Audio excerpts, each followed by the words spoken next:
Bismillahirrahmanirrahim. Ya Ali Madad, and a very warm welcome to the webinar today titled Evolution of Religious Practice, a Response to Change. The webinar will be presented by All-Wise Dr. Aleem Kherani. My name is Parinda Chagani, and I will be the facilitator for this session. The webinar will be approximately an hour long.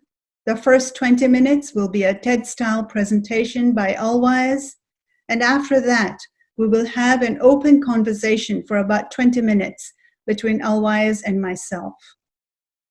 Before we get started, I'd like to go over a couple of items. First, a big thank you to you for taking the time to be with us today, to explore, to be curious, and inshallah, to be inspired. Thank you also to all the exceptional volunteers for your ongoing commitment and support, which makes these webinars possible. And of course, thank you, All-Wise Aleem, for sharing your time with us.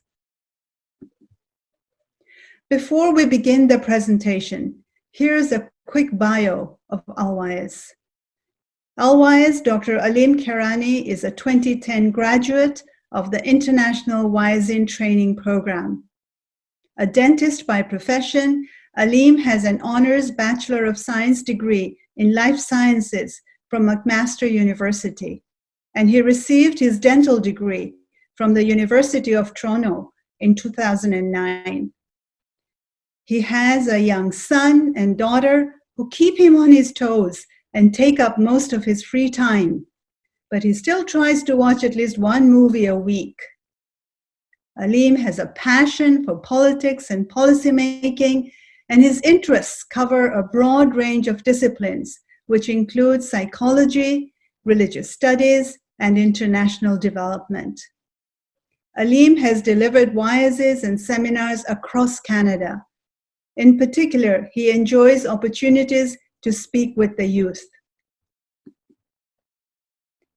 All-Wise Aleem. Hello and Yali Madad.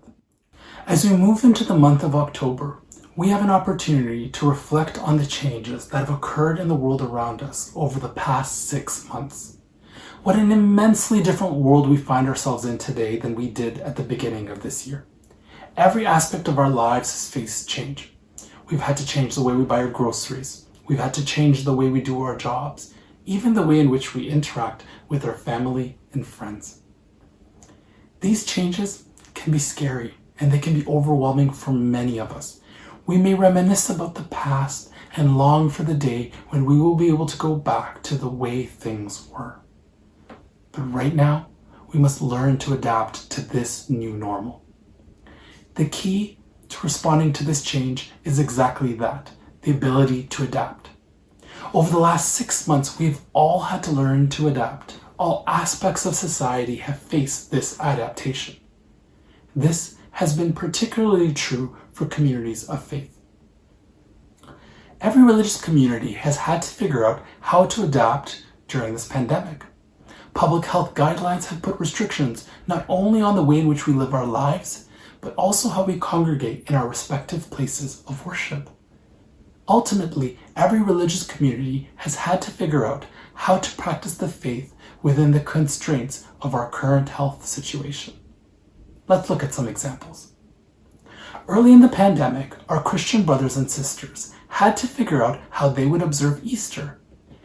By April of this year, most of the country, if not the world, was on lockdown. People were homebound and churches were closed. When Easter came around, the Christian community could not observe this most solemn of holy days the way that they traditionally did. There were no in-person church services, no Easter egg hunts. Christians could not mourn the loss and then celebrate the resurrection of Jesus together as they might have done in the past. This year was different. There were online services and live streams. Some preachers told their congregants that staying home was the act of worship. Staying home was God's work. For example, Bishop Michael Curry, head of the Episcopal Church, said, "To love your neighbor is to love God. And one of the most loving things we can do this Sunday is not gather in a public assembly so that nobody else gets sick. It is an act of worship." Another example is Hajj. This summer, with the pandemic ongoing, we Muslims were faced with our own challenge of how to observe the Hajj, the annual pilgrimage of faithful Muslims to Mecca and Medina. Every year, about 2.5 million pilgrims attend for this week-long ritual. This year, that was not possible. The decision was made to only allow 1,000 pilgrims to participate. No one over the age of 65 or with chronic conditions could attend. Everyone would be tested for coronavirus prior to the Hajj and would have to quarantine after the completion of their pilgrimage. Everyone would need to wear a face mask at all times and keep 1.5 meters distance at all times. This would be the first time in 90 years that foreign visitors have been barred from the Hajj. This decision caused a lot of concern within the Ummah. Many felt pain and grief at not being able to perform a ritual that they considered their religious obligation.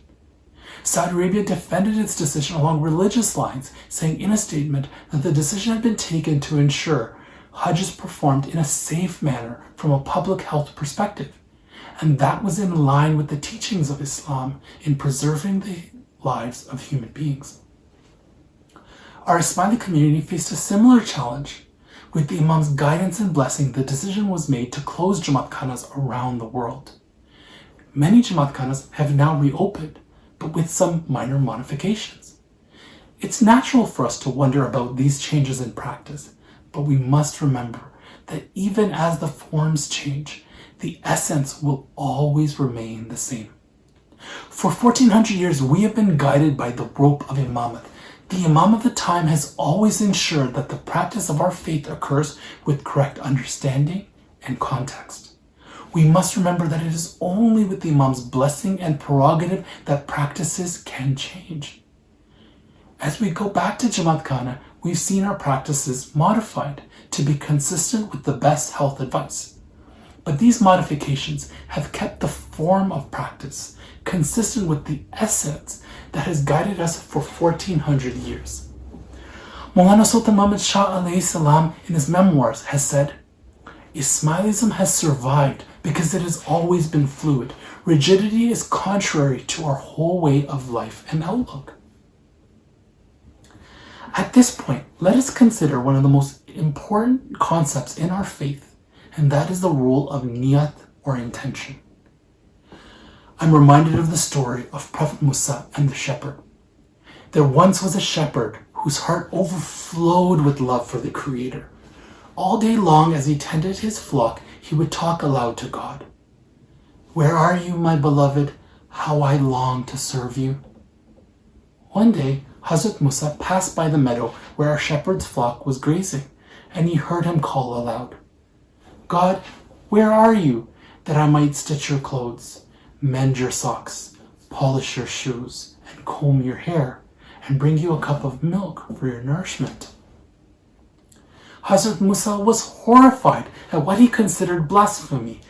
"How dare you speak to God like that?" he raged. "Is God a mere human that he needs to drink milk and have his hair combed and have his shoes polished? You insult the Almighty by such talk." The poor shepherd was shattered by this rant. What had he said that was so wrong? Sobbing heartbrokenly, he apologized to the great prophet and he led his flock away, feeling wretched and bereft. Proud that he had caught and taught an erring person, Hazrat Musa marched grandly away when the Lord's annoyed voice arrested him. "Why did you interfere with me and mine, Musa?" asked the Almighty from above. "Who authorized you to separate the lover from the beloved?" Stunned, Hazrat Musa fell to his knees. "I did not create this world for my prophet Musa," said the Lord sternly. "My creation is for the benefit of my creatures. I have no need of praise or worship. It is the worshiper who benefits, not I. Nor do I care about what form the worship takes. It is the sincerity of the heart that alone interests me. Those who love me know no religion but their beloved. This story from our history highlights the vitally important idea that Allah is not overly concerned with the forms of our prayer, but much more interested in the sincerity of our intentions. Allah says in the Quran, "It is not their flesh nor their blood that reach God. It is your piety that reaches Him." We may sometimes believe in the practice of our faith that forms of prayer are unmovable and unchangeable, that rituals must stay the same over time and do not change at all. Yet some of the ideas that we may be so certain will remain the same actually can change and evolve over time. In Islam, one core idea that has existed since the time of the Prophet is the idea of Qibla. What is Qibla? Traditionally in Islam, Qibla is considered to be the direction of the Kaaba in Mecca, Saudi Arabia. Traditionally, Muslims will face this direction when performing the daily ritual prayers. This direction is usually indicated in a masjid by a niche which is called a mihrab. When we think of Qibla, we think of the Kaaba and know that Muslims to this day pray in that direction. Muslims have prayed this way for hundreds of years, and we may think it has always been so. It may be difficult to conceive of Qibla being in any direction other than Mecca, other than the Kaaba. But history tells us that during the life of the Prophet, for the first 11 years of Islam, the direction of prayer, the Qibla, was actually Jerusalem. The essence of the practice of facing Qibla has not changed, but we do see that the form of the practice, the form of the direction of the prayer changed to adapt to the time and the context of the community. If we do not take a moment's pause to reflect on this, then it can be quite challenging to our sensibilities. We may become insecure if, when we are faced with this situation, we try to hold on to these forms in a dogmatic fashion. This is a lesson for us as Ismailis, as we understand that many practices can go through an evolution of forms to allow the practice to be consistent with time and place. But we must remember that this evolution is a guided process. It is not change for the sake of change, but a guided process rooted in our fundamental values as guided by the Imam of the time. Sometimes when we're faced with this change in the forms of practice, we may resist and we may say, okay, well, if the forms can change and the essence transcends time, then let's all just agree on what the essence is and agree on what the meaning of our rituals is. Then we can just hold on to that meaning regardless of how the forms might change. Unfortunately, this approach to rituals has its own pitfalls. To ask, what does this ritual mean, is an overly simplistic question. It suggests that each ritual has a single meaning, a single purpose. This is not the reality of religious ritual. Religious ritual makes use of what Dr. Aziz Ismail has called poetic language. This language is very different than informational language, whose purpose is to state facts. For example, if we want to ask someone for directions to the grocery store, we want them to tell us with precision to turn left here and to turn right there. We do not want any ambiguity. We want them to use precise informational language. We want simple language, and we want each statement to have a single meaning. On the other hand, poetic language, the language of ritual, is able to exist on many different levels at the same time and convey meaning in a way that informational language simply cannot. For example, a simple term like the word imam. Imam can refer to the leader of a congregation, or it can refer to our beloved Maulana Hazrat Imam Salawatu Alayhi. But why do rituals not make use of informational language? Why does the Quran choose poetic language rather than simpler and more precise informational language? The beauty of the poetic language of the Quran is that it transcends time. It had meaning at the time of the Prophet, and it also has meaning for us now. Quranic language is filled with meaning. Anytime a believer engages with Quranic verse, they're faced with the never-ending supply of meaning to what they read. Imam Ali alayhi salam has said, "If I wanted to write all the meaning of Surat al-Fatiha, it would take 70 camels to carry all that I say." And so we don't do our rituals justice by trying to restrict their meaning, by saying that this one particular ritual has this one particular meaning.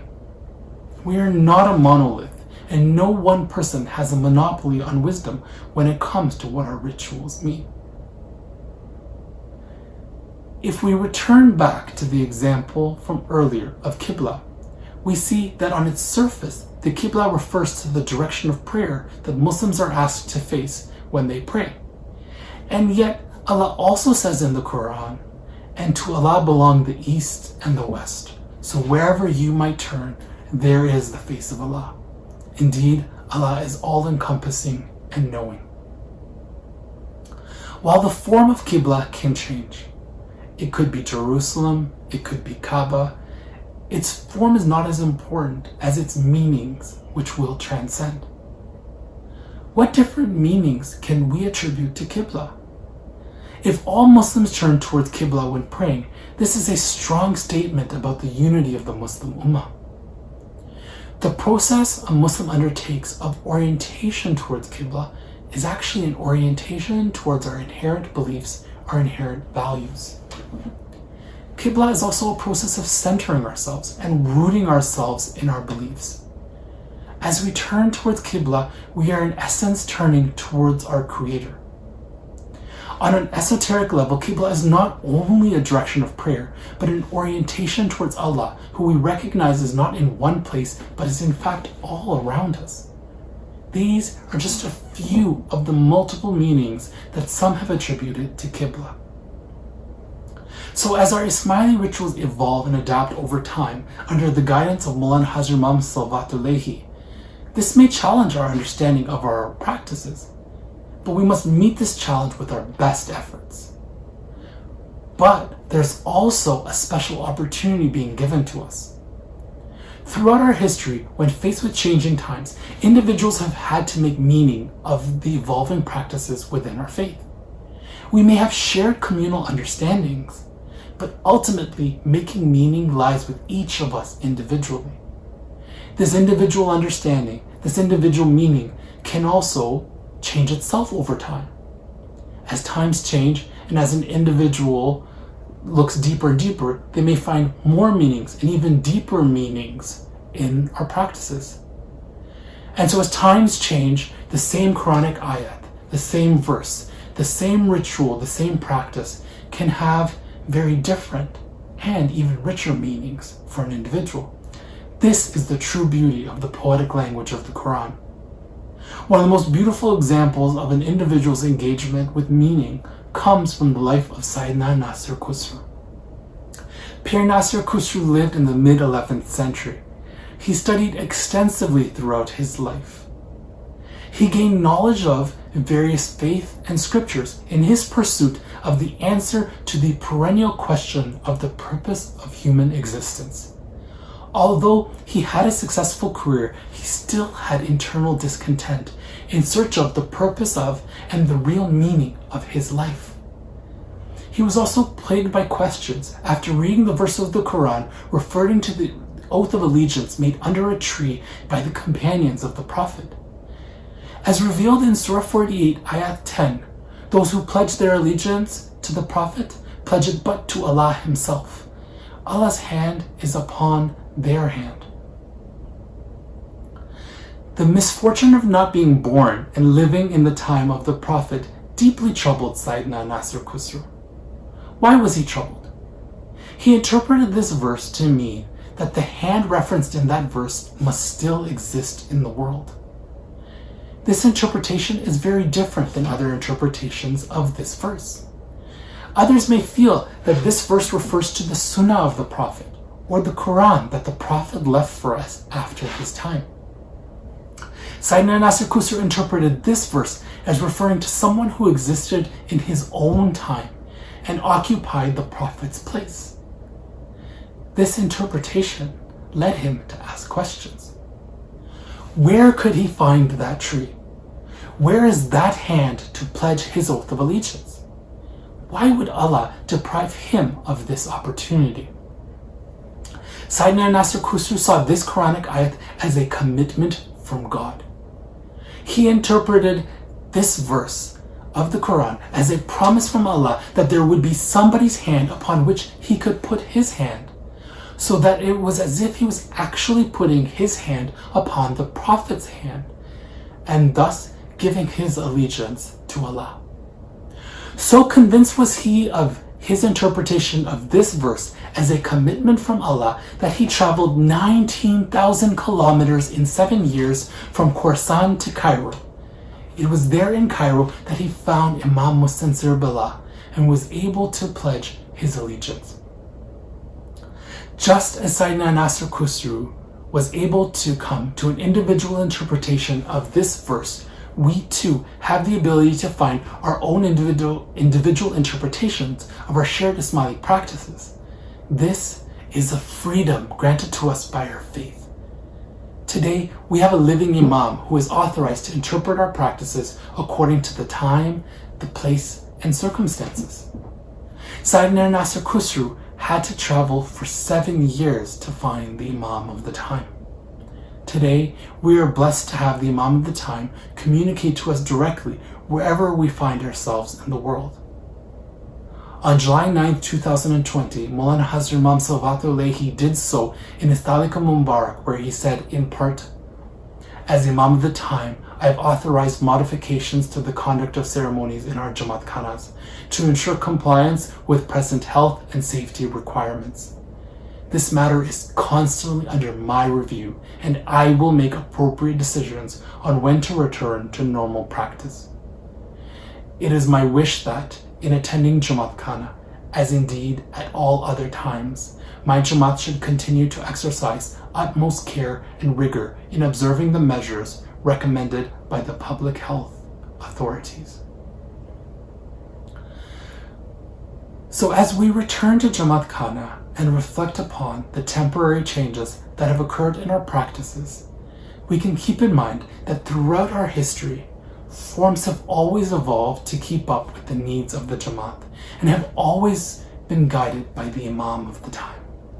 Each of these practices can have a number of different meanings for us to reflect upon, and each of us also has the ability to seek our own interpretations individually of these shared communal practices.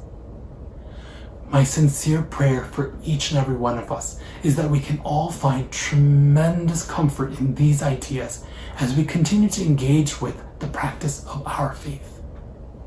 Thank you, and Ya Ali Madad. Thank you, All-Wise, for highlighting some of these considerations as we seek to grapple with change. It is often said that change is difficult, and I think that it can be even more so when it relates to change in religious practice, because generally our faith is our anchor in life. And when there is change in the forms of practice, that can be unsettling. Now, you have spoken about rituals, about ceremonies, and we sometimes use words like rites and rituals and ceremonies interchangeably. Can you comment on how they are the same and how they are different? So I agree with you. We do tend to hear it used interchangeably, rites, ceremonies, rituals. And there are some people who believe that there are not really any fundamental differences. And there definitely are similarities. There's no question about that. And definitely interrelated. Their meanings are definitely connected. I do see a little bit of a difference, a little bit of distinction when we look at them individually. So for example, when we look at rituals, well, rituals can be both religious and non-religious. I think we sometimes think of rituals always in the religious sense, but there definitely can also be non-religious in nature. And so when we talk about rituals more broadly, we're thinking about a method of doing something, so a methodology. And in that methodology, the steps of that method are always faithfully repeated. So that when we talk about religious rituals or specify that within religion, we're thinking about those, again, detailed steps that are faithfully repeated in relationship to worship. When we think of the idea of rites, we almost invariably are thinking about them in relationship to religious acts. And rites tend to be those headline terms for the acts of worship. So whereas the rituals are the detailed steps to perform the act of worship, rites are that headline term for usually a broad category of practice. When we think about ceremonies in contrast to rites and rituals, again, similar to rituals, ceremonies can be both religious and non-religious. And they usually consist of a number of formal acts or series of acts. And I think it's that formality that makes the difference. So there tends to be more formality with ceremonies than there are with religious, than rituals.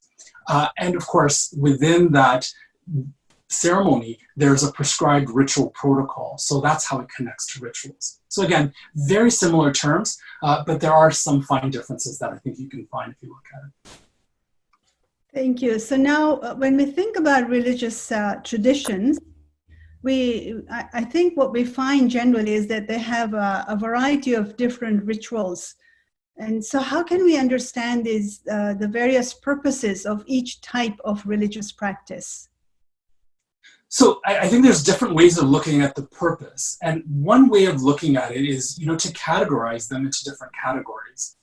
And when we think about it, there's, this thing we call religious typology as a means of trying to categorize them. And of course, with religious typology, what we're doing is we're taking the different rituals, the different acts that we participate as faithful people, and we categorize them based on underlying principle that we engage with. So, there's different forms of typology. And so the one system that I kind of prefer using is this idea of categorizing within all rituals, all practices within 5 broad categories. So those categories: rituals of purification and repentance, rituals of submission, love, and devotion, rituals of supplication and worship, rites of passage, and calendrical rites and practices. And so when we think about them, what kinds of practices would go into each of them? Well, when you have rituals of purification and repentance, anytime a faithful person is seeking forgiveness or repentance from that higher power, we could categorize that within that category. When we think about submission, love, and devotion, this is an opportunity for the believer to submit to the divine and to often express their devotion. So when the believer is doing that, we could put their activities within that category. When we think of rituals of supplication and worship, this is where we classically think about prayer coming in. So anytime the believer is seeking from that higher power to get them to help support them in any way in their lives, then you're talking about supplication and worship. When we think about rites of passage, we see those milestone events that happen in an individual's life. And, there's 3 categories of rites of passage that I think are almost universal within faith traditions.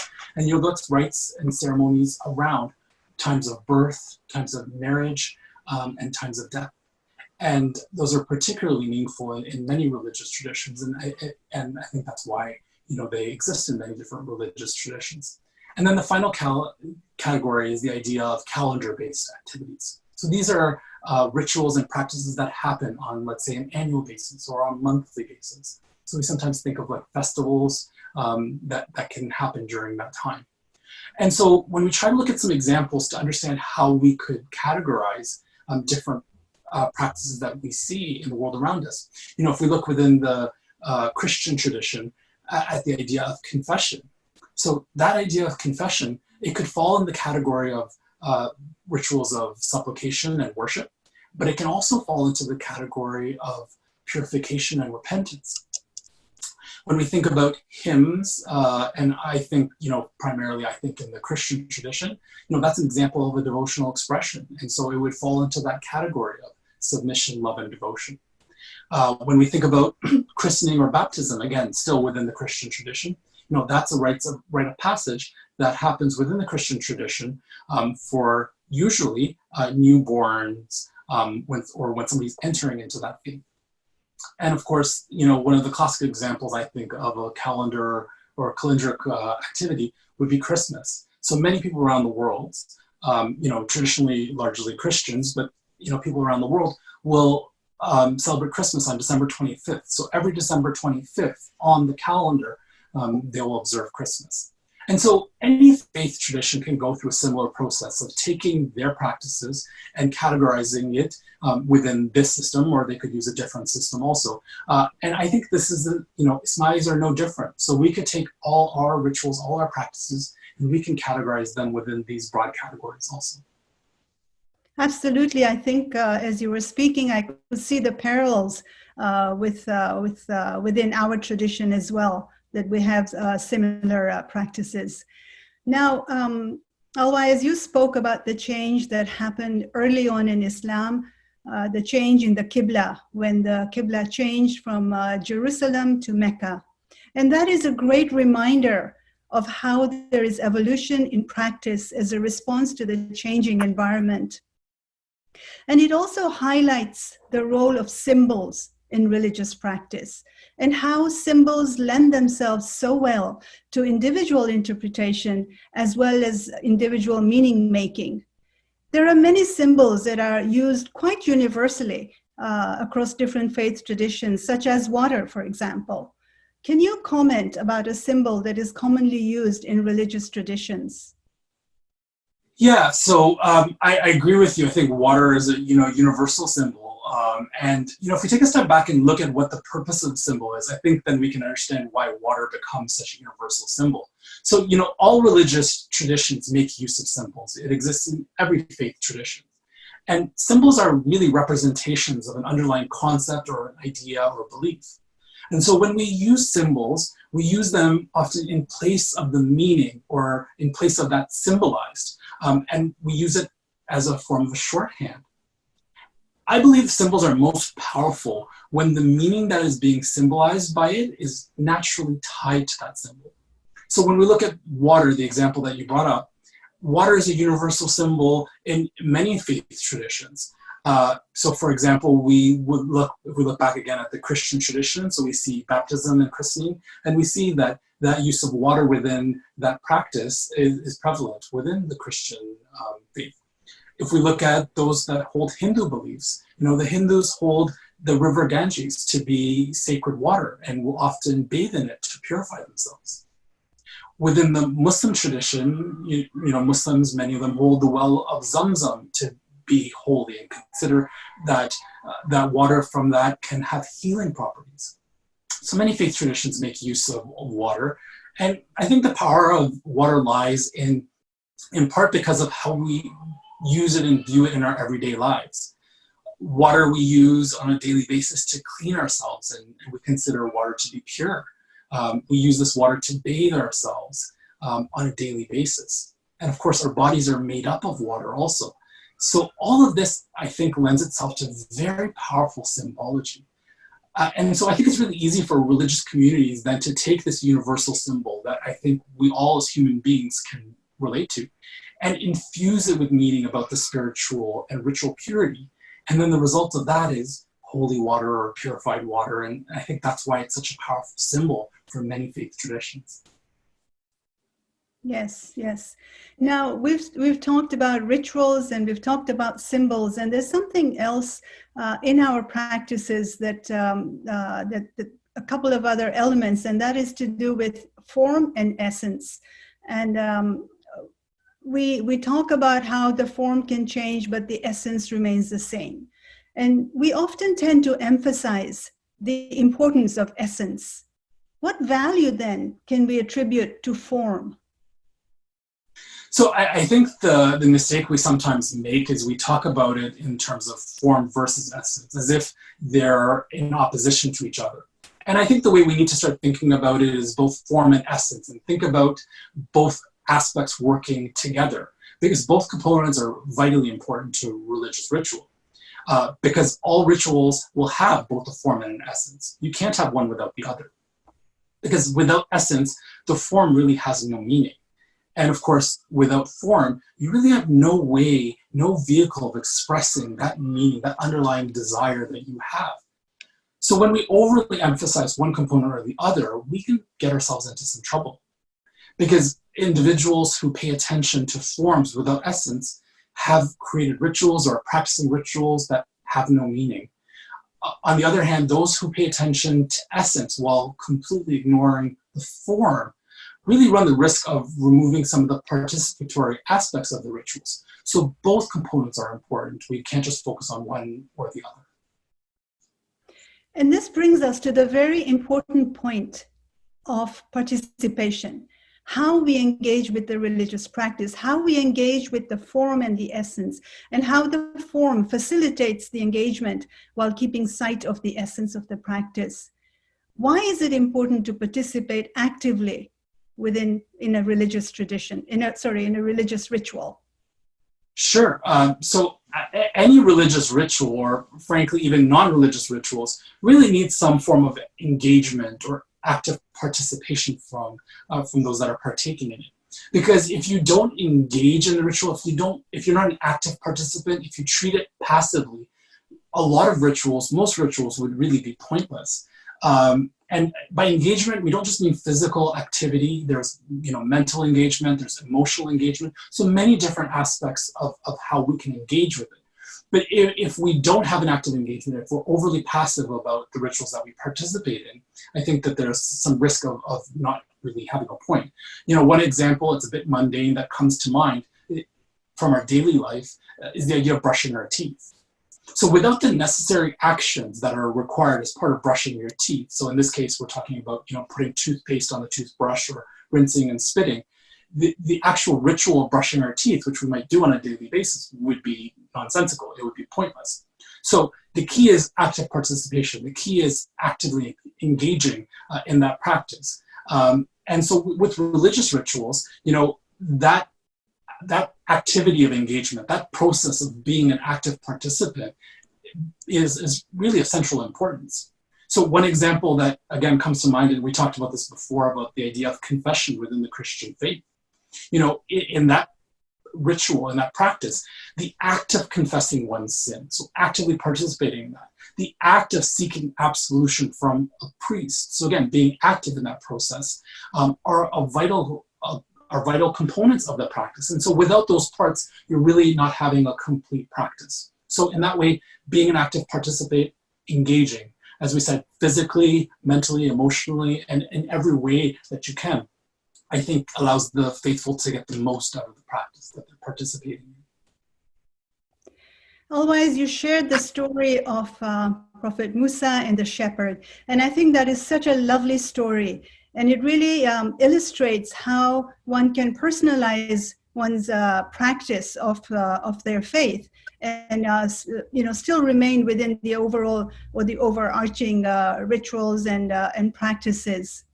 Now, we also conclude from that story that Allah is not so much concerned with the forms of prayers as He is with the sincerity of our intentions, what we call our niyat. Can you elaborate on this relationship between form and niyat, form and intention? Sure. So, we've already spoken extensively about the idea of form and essence, and we've addressed that. And we've talked about the importance of engaging and being engaged. And so I think those are important. But when we look at form and essence, even though both components are important, that's not to say that they're of equal importance for all faith traditions. And particularly within our faith, we hold that the essence of the practice is of central importance. And so the essence is, important, more important in many cases than the form. And so keeping this in mind, if we become too preoccupied with the form of our practice, then we risk running into the trouble of losing the essence of that practice. I'm reminded of what Maulana Sultan Muhammad Shah alayhi salam said about being ibn al-waqt, or children of time. And I think he got that term from Prophet. And to paraphrase him, he said, it's not the form of prayer that's been prescribed by God, but it's the fact of prayer, the activity of praying, the activity of submitting to the divine. That is, much more important than the form that prayer takes. He also reminds us to aim to be ibn al-waqt, or children of time, in that the practice of our faith should represent our faith according to the times. And so this is naturally suggestive of the fact that forms will change with time. but that the faithful person actively engaged, that they actively submit to Allah, regardless of the form that submission takes, is much more critical. And so ultimately, when we talk about niyat or intentions, what we hold in our hearts, our intentions, our niyats, is really what matters the most. And I think that this is, particularly relevant example for us, given the current health situation that we're all facing right now with COVID-19. I think it's particularly relevant for us to remember Imam Sultan Mahmud Shah's words.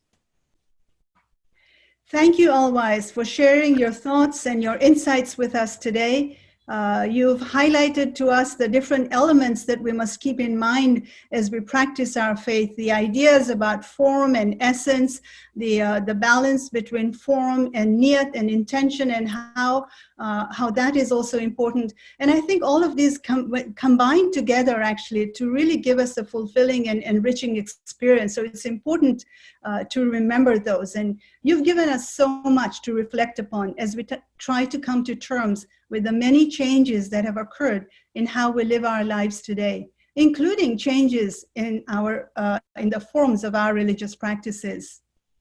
And your reminder of what Imam Sultan Muhammad Shah alayhi salam said about the need to be Ibn al-Waqt, children of the time, that is so very pertinent in these times of change. Alwise, we appreciate the time that you've spent with us today. Thank you, and Ya Ali Madad. Yeah. Once again, thank you, Alwise Aleem, for sharing your thoughts and insights with us today. And to all of you, thank you so much for joining us for this session. We would love to hear from you, so please send us your feedback through the link shown on the screen. If you're joining us via YouTube, please click on the survey link in the description tab below the video, which will route you back to the II Canada page for this webinar, where you can click on Share Your Feedback, found under the title. And finally, I just want to remind everyone that we do have the access line through which you can access resources, information, or assistance that you may need. The number is 1-888-536-3599. You can also visit iicanada.org for further information on the access line. Thank you so much for joining us today, and Ya Ali Madad.